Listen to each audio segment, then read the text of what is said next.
Welcome back to the Iconic Podcast. I'm speaking to you today if you feel like you are being pressed and chiseled to the point of break right now.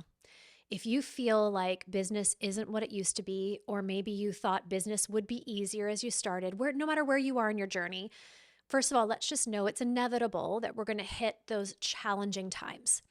I feel like right now on the internet, so many things are embellished and painted as though it's just this gorgeous life, making all this money, just having all these freedoms. And yes, that very much is a part of success, but more is more. You're also going to have more challenge. You're also going to have more people. There's more to walk through with that success. It's not simply the roses and the beautiful lifestyle. It's also the leader that you are having to become. It's not even really a choice. Well, I guess it is a choice. You're choosing to continue on and be chiseled into that leader, or you're choosing to quit. And I want to challenge you today, even when you feel challenged, to keep pressing on.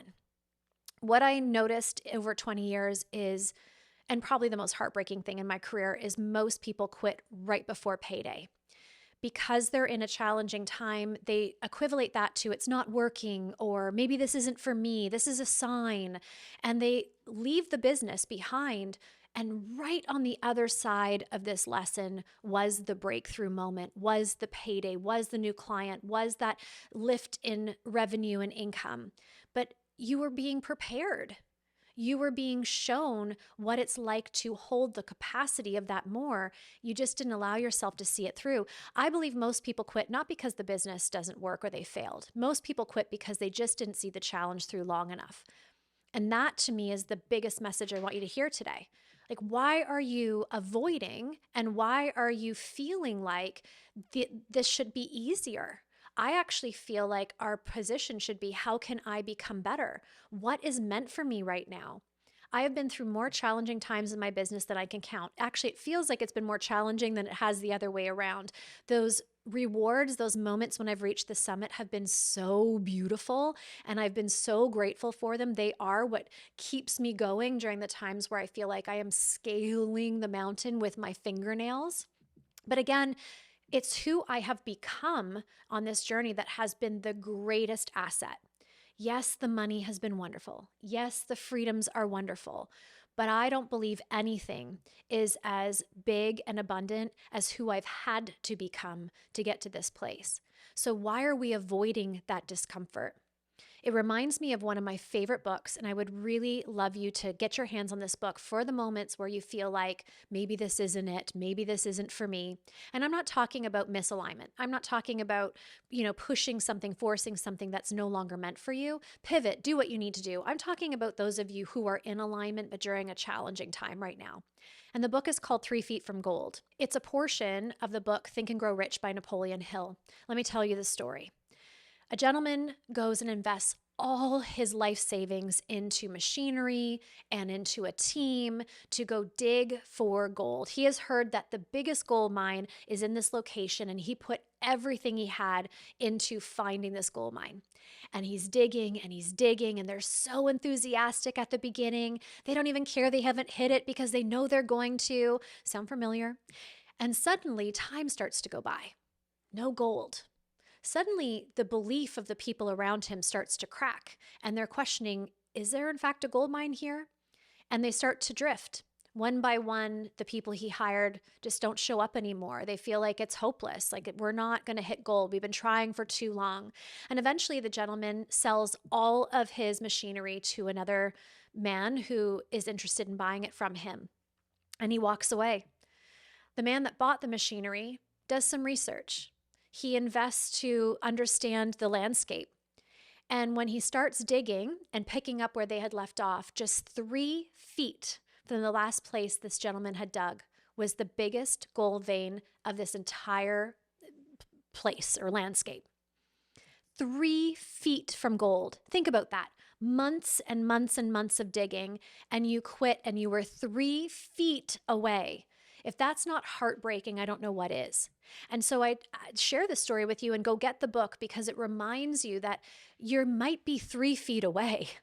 And you'll never know unless you keep seeing this through. If you quit now, the worst case scenario is you'll always wonder. And that wonder to me is like torture. I don't want to wonder what if.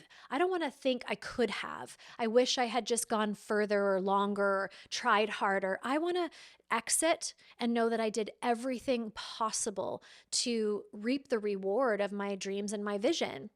And so this 3 feet from gold at times has been like literally like an IV for me, where I thought, I can't stop now. I've gone this far.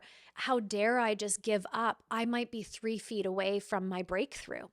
And it has been almost always, I don't want to say always because that's a big proclamation, but almost always that I have had the most amazing breakthrough when I have kept going that moment that I really felt like throwing in the towel.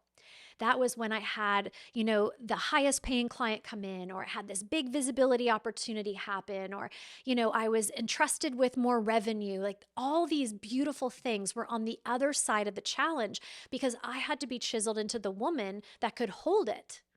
It's not that we're being tested. I don't believe God tests us. I believe God wants us to have so much beauty and wonder and awe in our life.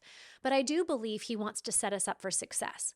I do believe He wants to hone us into the person, the character that can hold the success and do good with it. And so why do we turn away from that challenge? Why do we neglect to not lean into how we can become better? Because if you're going through a challenging time, it just is that. It's an opportunity to improve. There's a lesson that you need to learn. Maybe you're being a little stubborn and this keeps popping up for you. Maybe it feels repetitive. Well, you're not taking the lesson, because if it's repetitive, it means there's a lesson that is for you that you just keep kind of bypassing. Stop, ponder, get curious. Stop waiting for easy and start really digging your toes in and doing what is possible in this moment and what is required. So when I think of the women that I've coached who have done this work, and I watch them spread their wings and soar, but eventually throw in the towel. I also just ponder on all the work that they did up until that point. And again, I'm not talking about whether this is misaligned or not what you're meant to do, and you need to make a major pivot. That's not the conversation today. The conversation is that you're on the right path, but you're in that chiseling moment. You're in the hard. You're in the circumstance. And I've watched them throw in the towel, and I think, gosh, all the investments you've made, all the time, all the thought, like, how can you just let that go? It's those moments where I believe it really does carve out the 1% versus the rest. The 1% that I rub shoulders with, that I talk to on a regular basis, they're the ones that aren't afraid to stare this in the eyes. They're the ones who aren't afraid of radical personal responsibility. They're the ones who welcome challenge because they know on the other side it's for their betterment. And then there's the others that sit and constantly create excuses as to why this isn't working or how this is some form of a sign to give up. I challenge you. If you're going through a challenging circumstance, time, it feels hard right now. Think, what do I need to learn? What am I not learning right now? And what do I have to look forward to on the other side of this lesson? What is the breakthrough? Get excited for that. Anticipate it. Like, wow, how good is this going to be when I work through this moment? Because there's seasons, and the seasons come and go. The seasons will reoccur, but who you are during that is really what's going to dictate your success or failure. So remember, failure is not somebody quitting because things weren't working. Failure most of the time is people quitting right before their breakthrough because it felt hard. Don't be that person. Strive to be the one that gets hungry. Strive to be the one that looks for the opportunity. Strive to be the one that understands and isn't naive to the fact that business requires difficult circumstance as well as great reward. And the duality of those two things is what makes that reward so sweet and what makes that difficult circumstance so worth it.